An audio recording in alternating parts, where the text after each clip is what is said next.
Bill Hewlett and Dave Packard developed their first product in a garage in Palo Alto and sold it to Walt Disney.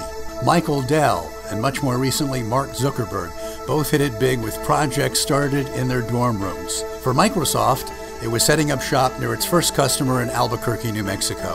That process of entrepreneurship has become a major driver in the economic development of the United States and increasingly the world. Indeed, more new jobs are being created not by large companies, but by entrepreneurs, people with innovative ideas who are creating new companies to develop new products and opening up new market opportunities. Young technical professionals, many of them still students, are taking their ideas, designs, and inventions and starting their own companies. In Silicon Valley, there are more technology startups today than at any time in the last 10 years. And they're getting help from universities that are increasingly integrating entrepreneurship into the curriculum of their engineering, computer science, and business programs, but also from programs like Startup America, IEEE USA Tech Match, IEEE Graduates of the Last Decade, and Microsoft Imagine Cup and Microsoft BizSpark. We talked to several entrepreneurs about what it takes to start your own business, what skills besides your technical talents are needed to succeed, and what personal traits are needed to make your new venture a success. It's really hard to isolate a single kind of quality that will dictate whether an entrepreneur is going to be successful or not. What's really cool about entrepreneurs is that they're all so very different. They come in all sorts of different shapes and sizes, with their own different backgrounds and skill sets. So it's really hard to pinpoint anything, but if I had to, I would say that all entrepreneurs are very persistent. Now the quality, let's see, the quality that entrepreneurs really need to have in order to succeed is, I think, two things, maybe three. One is they need to be very persistent. They need to be hardworking.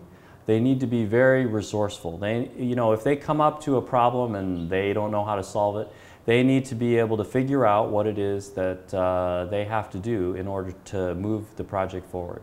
And then the other thing I think these days that's very important for an entrepreneur to have is the ability to communicate on many different levels. They have to be able to communicate to investors, they have to be able to communicate to customers, and they have to be able to communicate to the people that they're working with to make sure that they're all doing the right things. It's absolutely essential in today's world. I personally happen to believe, and I've come to believe, that a lot of entrepreneurial skills have become, if you will, life skills in today's world. Simply, another way of saying this, simply having a technical education, whether it be in computer science or engineering or science in general, is no longer sufficient in and of itself. They need to be able to complement those skills if they want to be able to compete in a global marketplace. You have the dream, but turning it into reality isn't always a straightforward path. Entrepreneurs must be flexible, open-minded, and open to different possibilities. The desire to be in control of your own ideas is a driving force behind today's entrepreneurs. Ken and I met while interning at a large corporation. While the internship was certainly fun, we found that this corporate environment really wasn't for us.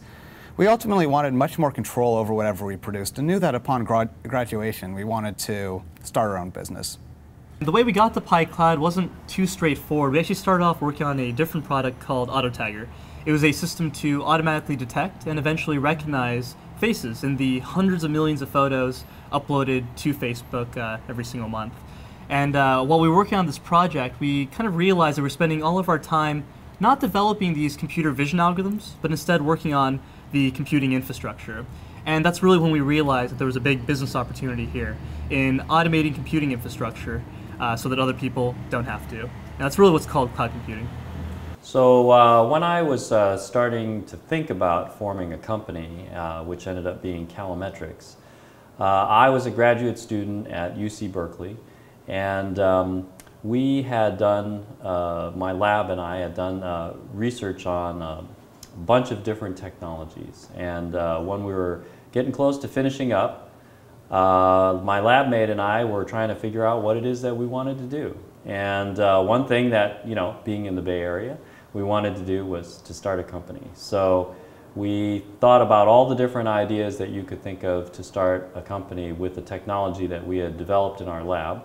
And the thing that came up was working on CDs and DVD players.